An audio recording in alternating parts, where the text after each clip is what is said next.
할렐루야. 아멘. 여러분들은 어떤 한 주를 보내셨습니까?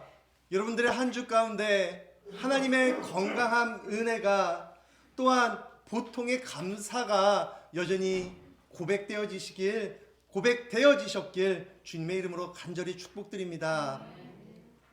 저는 이제 퇴원을 이제 한지 벌써 일주일이 지났습니다. 이제 지난 금요일에는 또 이제 서울의 병원에 가서 또 이제 물리치료를 받고 왔는데, 저는 이제 나름대로 이제 좀 통증은 아까도 광고 때도 말씀드렸지만 조금 덜 하더라고요. 그리고 빈도도 하루에 뭐 10번을 아팠다면 요새는 하루에 한 7번, 6번, 7번 정도. 그래서 이게 좀 많이 낫고 있구나 하는 마음을 갖고 이제 물리치료를 받으러 갔는데, 가자마자 걱정을 하더라고요. 이제 저뿐만 아니라 요새 또 이제 그 수술을 받은 환자들 중에 열에 한 세네 분이 재수술을 하신다고 저보고도 조금 이제 조심하라고 이야기를 전해 듣고, 또 열심히 또 이제 재활을 받고, 또 이것도 불편한 보호대도 잘 착용하고 있습니다.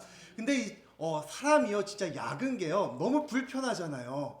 이제 집에서는요 아무도 안 보니까, 간호 선생님들이 안 계시니까요 가끔은 조금 벗어놓을 때가 있어요. 그렇다고 이거 벗어놓고 막 이렇게 활동하는 것도 할 수도 없고요. 그냥 이제 소파에 앉아서 조금 쉴 때 이제 좀 살포시 풀어놓고, 병원 간호사님들은 저희 교회 유튜브 안 보니까 상관없을 것 같습니다.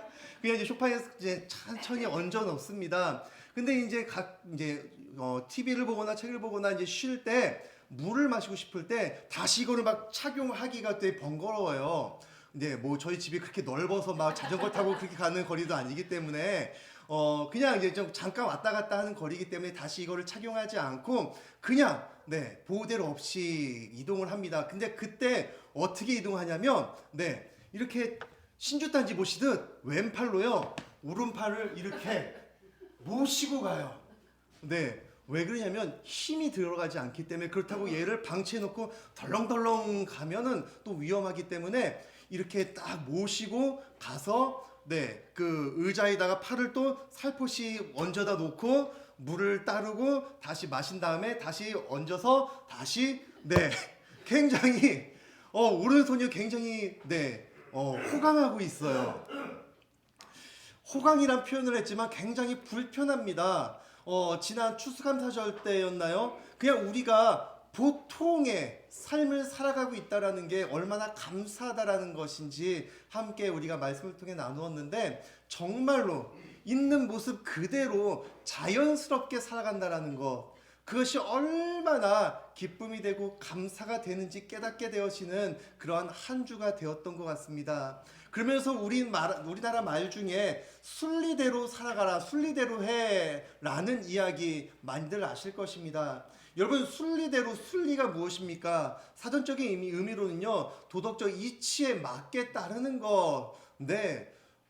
되게 어렵게 풀어놓은 것 같아요. 사전도. 그냥 쉽게 표현하자면요, 비유를 들자면, 여러분 물은 어디서 어디로 흐릅니까? 위에서 아래로 흘러요. 이게 바로 순리대로의 가장 쉽게 표현하고 비유한 방법이 아닐까 생각이 되어집니다. 위에서부터 아래로 흐르는 물처럼 있는 그대로 자연스럽게 흘러가는 것, 그렇게 살아가는 것, 그것이 순리가 아닐까 생각되어집니다. 우리는 이 순리대로 살아간다라는 것이 굉장히 힘들다라는 것도 너무나 잘 알고 있습니다. 여러분, 순리대로 살아간다라는 것, 사람이 태어나면 무엇을 향해 나아가죠? 죽음을 향해 나아갑니다. 태어나면 영원히 사는 사람은 아무도 없어요. 태어나는 순간 죽음을 준비해야 한다는 것이에요. 제가 정확한 나이를 기억하지 못하는데 예전에 간호사 친구가 있었는데 그런 얘기를 하더라고요. 20살이 넘으면 이제 건강의 나이는 벌써 하락세로 나아간다고요. 그래서 자기는 그때부터 영양제를 챙겨 먹었다고 이야기를 했었습니다. 저는 영양제를 챙겨 먹은 지가 이제 한 3, 4년밖에 안 돼서 피부가 좀 그렇죠. 근데 정말로 이 신체적인 나이로 따지면요, 순리대로 따지면요, 20세가 아마 20세, 21세 정도 되었던 것 같아요. 그때가 되어지면 건강의 나이는 이제 계속해서 하락세로 간다라는 것이에요. 근데 이 순리를 역행하고자 하면 어떠한 일들이 벌어질까요? 세계사 역사적으로 봐도요, 이 순리를 역행하고자 했던 사람들이 있었습니다. 물론 뭐 이 많은 구체적으로 이야기하진 않지만 진시황이나 파라오의 공주 아시지요? 정말 천년 백년을 살기를 원했어요. 그러다 보니 그들의 욕심이 넘치다 보니 어떠한 일들이 일어납니까? 수많은 사람들이 희생되어지고요. 또 원치 않았던 전쟁이 일어났다라는 것이에요. 위에서부터 아래로 흐르는 물을 억지로 막으면요, 물론 댐으로서 많은 이익이 있지만 댐이 생김으로써 또 자연이 또 훼손되고 변하여지는 그런 역행도 일어난다라는 것입니다. 순리를 가로막을 수는, 거스를 수는 없다라는 것입니다. 순리를 막을 때 분명 그 삶 가운데 어떠한 문제가 일어나고 있다라는 것이에요. 근데 성경도요, 우리에게 순리대로 살아갈 것을 이야기하고 있습니다. 성경에서 이야기하는 순리는 무엇일까요? 하나님의 말씀 가운데 우리가 순리대로 살아가야 하는 삶, 영적인 삶, 영적인 순리의 삶은 무엇일까요? 바로 이것을 아는 것입니다. 무엇을 아는 것이요? 이 세상의 창조주가 하나님 되심을 아는 것.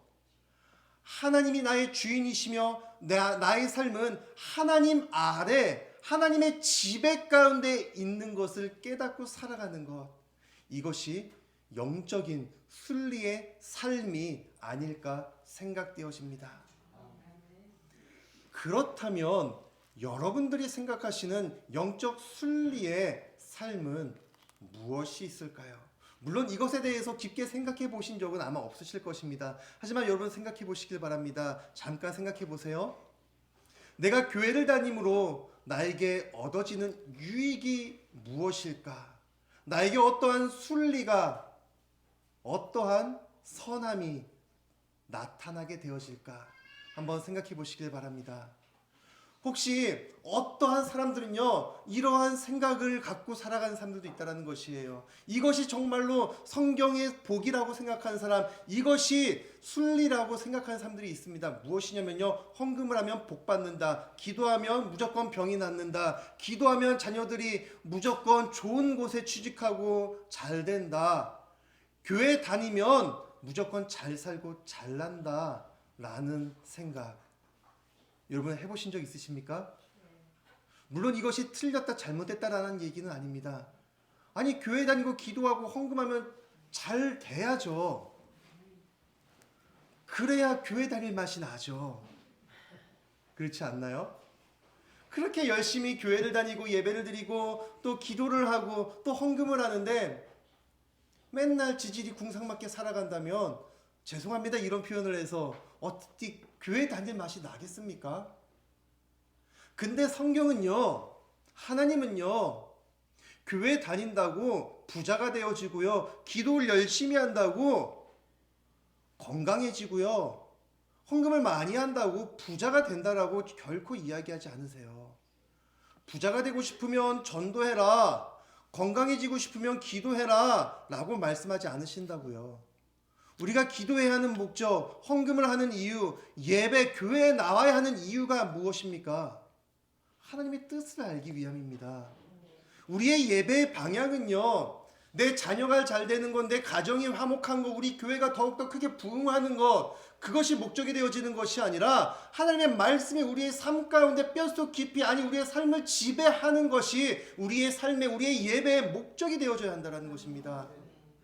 그렇다면 그 도대체 하나님의 말씀이 무엇이냐고요?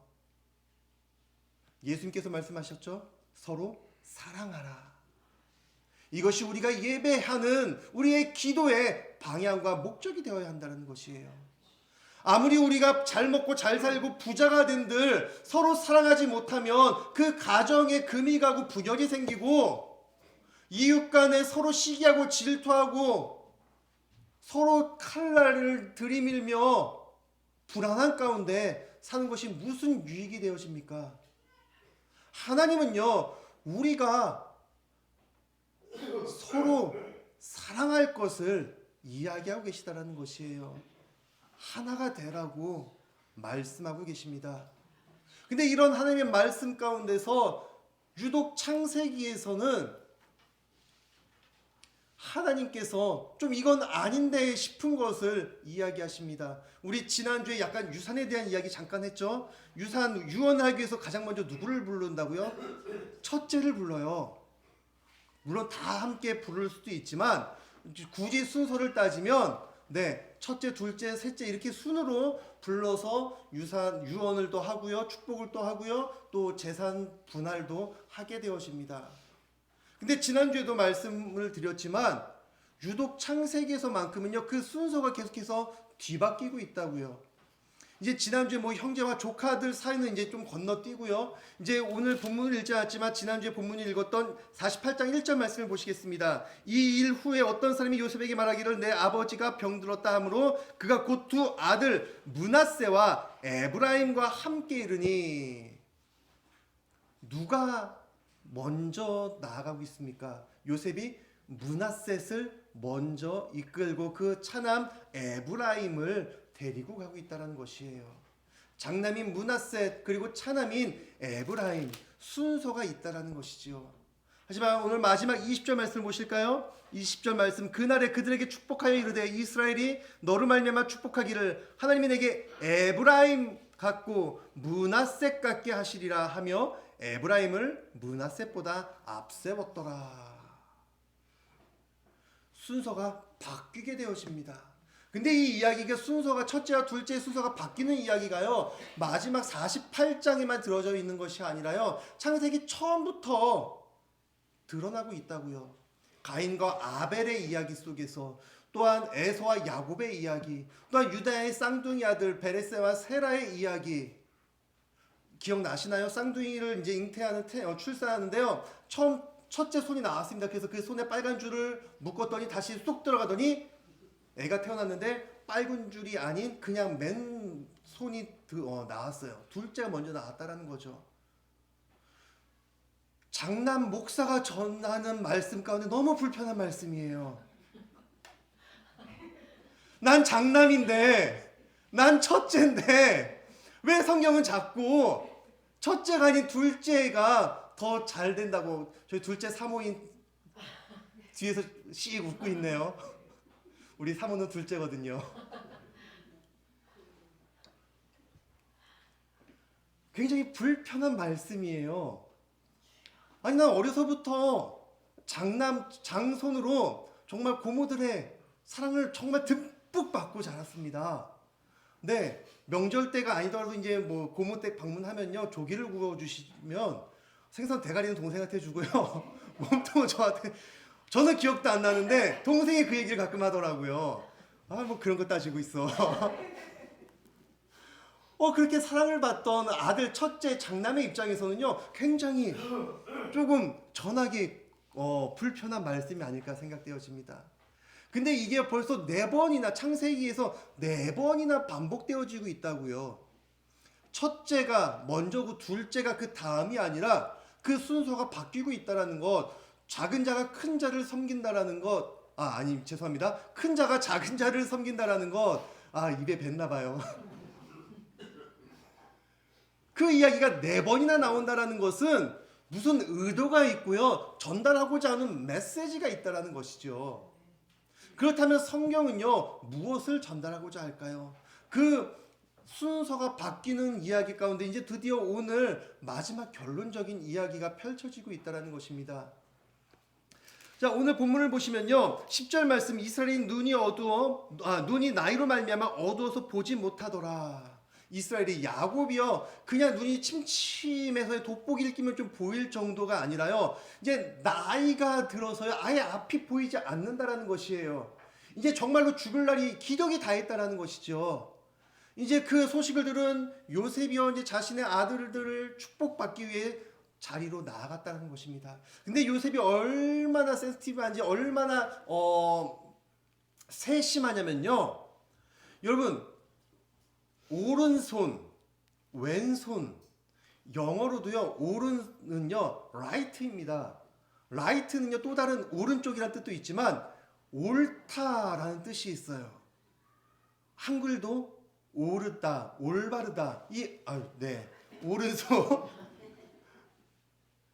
장남은 당연히 아버지의 오른손의 축복을 받기 위해서 일부러, 여러분, 손을요, 앞으로 뻗는 게 편하실까요? 이렇게 양 사이드 이렇게 크로스해서 뻗는 게 편하실까요?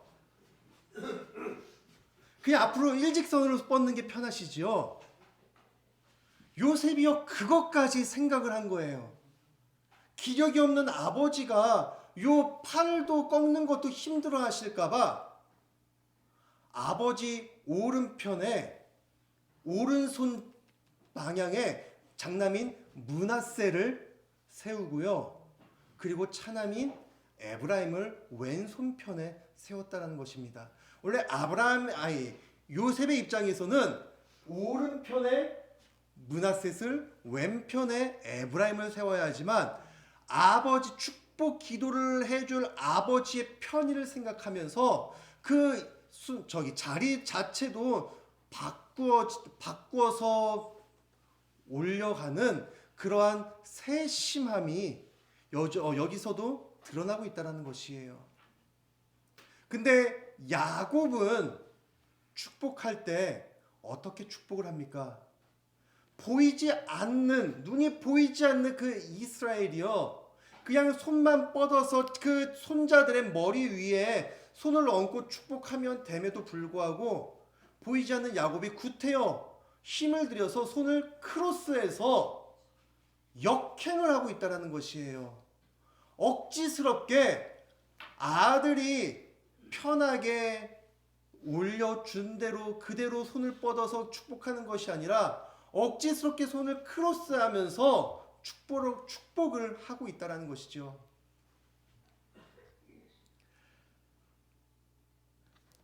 17절 말씀을 보시면요, 요셉이 그 아버지가 오른손을 에브라임의 머리에 얹은 것을 보고 기뻐하지 아니하며 라고 이야기합니다.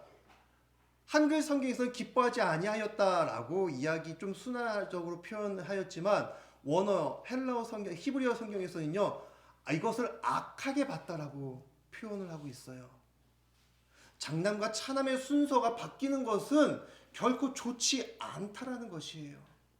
그것을 보고 요셉이요, 아버지의 손을 다시 옮기고자 합니다. 17절 말씀 계속 보겠습니다. 아버지의 손을 들어 에브라임의 머리에 므낫세의 머리로 옮기고자 하여 라고 이야기를 하면서 그의 아버지에게 이르되 아버지여 그리 마옵소서, 이는 장자이니 오른손을 그의 머리에 얹으소서 하였으나 라고 이야기하고 있다는 것이에요. 아버지가 구태여 억지스럽게 팔을 꼬으면서까지 하는 그 축복의 순간을 보면서 이것에 대해서 좀 기분이 언짢은 것을 너무 좀 화가 나면서 아버지, 장남의 순서가 바뀌었습니다. 그렇게 하시면 안 돼요. 라고 이야기하면서 다시 손을 들어주는 그 찰나 야곱은 다시 이야기를 합니다. 19절입니다. 그의 아버지가 허락하지 않으면 이르되 나도 안다 내 아들아, 나도 안다. 두 번이나 이야기했다라는 거, 내가 정확하게 알고 있다라는 것이에요. 그것은 무엇입니까? 이스라엘도요, 야곱도요, 눈이 보이지 않음에도 불구하고요, 누구에게 오른손으로 얹어 장자의 축복을 전해줘야 하는지 영적으로 알고 있었다라는 것입니다. 그러면서 무엇을 이야기합니까? 그도 한 족속이 되며, 바로 이제 므낫세를 이야기하는 것입니다. 그도 크게 되려니와 그의 아우가 그보다 큰 자가 되고 그의 자손이 여러 민족을 이루리라. 나도 알고 있어. 너가 기분 나빠하지만 므낫세보다는 에브라임에게 더 큰 하나님의 축복이 임할 것이야. 이것을 전하고 있다는 것입니다. 아니, 이스라엘 야곱은요, 죄송합니다, 이제 죽을 날이 얼마 남지 않아서 눈이 어두울 정도로 기력이 없어서 노망이 난 것일까요? 그렇다고 보기에는 성경에서는 4번이나 이 이야기가 계속해서 반복되어지고 있다는 것입니다. 여러분, 지난주의 이야기와도 계속해서 연결되어지는 것이에요. 처음 난 자가 나중이 되고요. 나중된 자가 처음이 된다는 것이죠. 그것이 순서가 중요하지 않다라는 것이에요. 무엇이 중요합니까? 나중에 이제 민수기 26장, 27장 말씀을 보시면요. 슬로브앗의 딸들의 이야기가 나옵니다. 그들은요, 므낫세 지파의 자손들이에요. 근데 이제 민수기 때 인구 조사를 할 때 땅 분배를 그들은 받지 못해요. 왜요? 남자 자매 형제들이 다 죽고 없어서 그들은 자연스럽게 제외가 되어집니다. 그때 이 슬로브앗의 딸들은요, 이야기돼요. 아니, 우리가 왜 남자가 없다고 이 땅 분배를 받지 못합니까?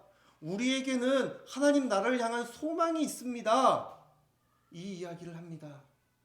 민수기 때면요, 이제는 신명기, 이제 구시대가 죽고 신명기 새로운 뉴 제너레이션, 신세대가 이어져 가는 그 기점에 있다는 것이죠. 이미 광야 40년 동안 하나님 말씀에 불순종했던 1세대는 다 죽어가고요. 이제는 그들의 자녀가 가나안 땅에 들어가는 그때, 그리고 많이들 불순종과 또 포기하는 죽어가는 그때, 이 슬로브앗의 딸들은요, 하나님 나라를 향한 소망이 있었다라는 것입니다. 그 소망을 갖고 나아가니 결국 하나님께서도요, 모세를 통해서 그들에게 땅을 분배시켜 주셨다는 것이에요. 여러분, 족보 이야기 가운데 딸들의, 여자들의 이름이 언급되는 것은 그렇게 쉬운 이야기가 아닙니다. 근데 이름이 언급됨에도 되는 것을 넘어서 오히려 그들에게 축복이 전해지고 있다는 것. 남자라고 더 축복을 받고 여자라고 소외받는 그 이야기가 아니라요. 남자와 여자가 중요한 것이 아니라, 그 첫째와 둘째가 중요한 것이 아니라, 그 마음에 어떠한 소망을 품고 살아가느냐, 어떠한 삶의 중심을 갖고 살아가느냐, 그 중심에 따라 우리에게 복이 임하고 덜 임하고가 정해진다라는 것이에요. 여러분들의 삶에는 어떠한 삶의 중심이 있으십니까? 여러분들의 교회의 영적 생활 가운데 여러분들이 생각하시는 어떤 영적 순리가 있으셨습니까? 내가 생각하는 영적인 순리대로와 하나님의 방법이 동일하십니까? 어찌 보면 하나님께서 이야기하시는 그 영적인 순리가 지금 창세기에서 4번이나 역행되어지고 있다는 것이에요. 하나님이 억지를 부리면서 그 순리를 파손시키고 계시다라고 이야기할 수도 있지만, 단순히 하나님의 억지스러움이 단순히 파괴하는 것이 아니라, 축복은 그저 먼저 믿은 자가, 나이 많은 사람이, 남자가, 직분자가 더 많은 축복을 받는다, 그것이 아니라 나중된 자도 축복의 주인공이 될 수 있음을 이야기하고 있다는 것이죠. 그리고 그 축복의 중심에는요, 그 삶의 중심, 믿음의 중심, 내 삶, 내 마음, 내 생명 가운데 하나님을 내 삶의 중심으로, 생명으로 여기고 사느냐, 말씀을 지키며 사느냐, 단순히 말씀을 알고 사느냐, 이것에 달려있다는 것입니다. 여러분들은 그동안 말씀을 어떻게 지니고 살아셨습니까? 여러분, 기분 나빠하지 마세요. 사탄도 말씀을 알아요. 세상 사람들도 말씀을 안다고요. 근데 성경은요, 말씀을 알라고 이야기하는 것이 아니라 말씀을 믿으라고 이야기하고 있습니다. 세상 사람들과 우리들의 차이가 뭔지 아십니까? 믿음의 차이예요. 어떻게 보면요, 말씀으로 우리가 성경적인 지식으로 다툼을 할 때, 여러분들 서울대 카이스트 박사를 이길 자신 있으십니까?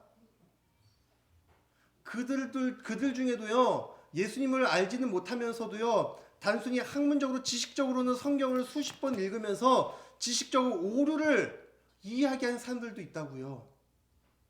그들을 우리가 머리로는 분명 이길 수는 없습니다. 하지만 그들의 한계는요, 그들이 아무리 말씀을 많이 알고 많이 읽었다 할지라도요, 과연 그들에게 구원이 있을까요? 그들은 말씀을 믿고 살지 못하는데요. 하지만 우리가 아무리 지식이 없다 한들, 우리 가방끈이 아무리 그렇게 길지 않는다 한들, 하나님의 말씀을 믿고 산다면 박사가 아니더라도요, 유학파가 아니더라도요, 하나님의 말씀을 믿기만 하면 우리는 구원의 길로 나아갈 수 있다는 것입니다. 지금 성경은 그 이야기를 하고 있는 것이에요. 크고 작음이 중요한 것이 아니라, 지식의 많고 적음이 중요한 것이 아니라, 그 삶의 중심에 무엇이 있는가, 무엇이 순리인가, 단순히 나의 오래된 신앙생활에 쌓여진 영적인 교회의 순리가 오히려 우리의 신앙을, 우리의 구원의 길을 방해할 수도 있다는 것이죠. 내가 생각하는 순리가 있다면 죄송합니다 여러분, 버리시길 바랍니다. 때로는 하나님은요, 내가 생각하는 순리를 역행해서 억지로 그 축복을 바꿔 놓으시기도 하십니다. 여러분, 하나님께서는 아브라함에게요, 내가 보여줄 그 땅으로 가라, 약속의 땅, 축복의 땅으로 가라고 이야기를 하세요. 근데 많은 학자들이요, 사실 엄밀히 따지면 가나안은요, 그렇게 기름진 땅이 축복의 땅이 될 수 없다라고 이야기해요. 창세기 12장에서 바로 드러납니다. 가뭄이 질 때 아브라함은 무엇을 바라봅니까? 하나님이 약속해 주셨던, 말씀해 주셨던 그 약속의 땅 가나안에 도착하였지만 가뭄, 기근이 들어섭니다. 하지만 바라보는 그 먼 애굽 땅은요, 여전히 푸른 채소가, 푸르름이 보인다는 것이에요. 나일강이 흐르기 때문에, 물론 요셉의 이야기 속에 7년의 흉년이 온다면 좀 어렵겠지만, 그냥 일반적인 가뭄이 찾아왔을 때에도 물줄기가 있기 때문에 크게 영향을 받지 않는다라는 것이죠. 하나님은요, 이스라엘 백성들뿐만 아니라 왕이 되는 모든 인물들을 어디로 인도하시냐면요, 왕의 길, 바로 광야로 인도하세요. 광야는 어떠한 곳입니까? 젖과 꿀이 가득 찬 곳입니까? 아니에요. 메마른 땅이에요. 낮에는 뜨거운 태양으로, 밤에는 정말 애를 뜻한 추위로 괴롭히는 그 땅으로 다윗을, 모세를, 또 예수님을 광야로 끊임없이, 그리고 우리들을 광야로 인도하고 계시다라는 것입니다. 하나님의 인도하심은요, 그곳에서 모든 만족을 누리고 모든 것을 풍요롭게 즐기라가 아니라요, 그 메마른 땅에서 강가가 없어 그 가뭄이 찾아오면 바로 삶의 영향을 받는 그 땅에서 물을 찾아 헤매는 것이 아니라 하나님을 찾아가는 인생을 살라고 이야기하시는 것입니다. 하나님께서 말씀하신 가나안 땅은요, 기름진 땅이 아닙니다. 하지만 그 땅에서 하나님의 말씀을 의지하고 하나님께 기도함으로 하나님이 보여주시는 그 길을 걸어갈 때 그것이 바로 축복의 땅이 되어지는 것입니다. 많고 적음, 풍족함과 빈약함, 그것이 중요한 것이 아니라 우리들의 삶 가운데서도 많고 적음에 연연하면서 내가 많이 받았고 많이 누리고 있으니까 하나님의 축복이 나에게 임하였다, 나는 적게 받았으니 하나님은 나를 축복해 주시지 않은 건가? 좌절하지도 마시고 교만에 빠지지도 마시며 오직 하나님의 말씀에 귀를 기울이시며 하나님의 인도함을 받고, 때로는 억지스럽다고 여겨질 만한 그 일조차도 하나님 말씀에 순종하시며 하나님의 축복을 누리시는 우리 가산감리교회 성도 여러분들이 되어지시길 주님의 이름으로 간절히 간절히 축복드립니다. 아멘.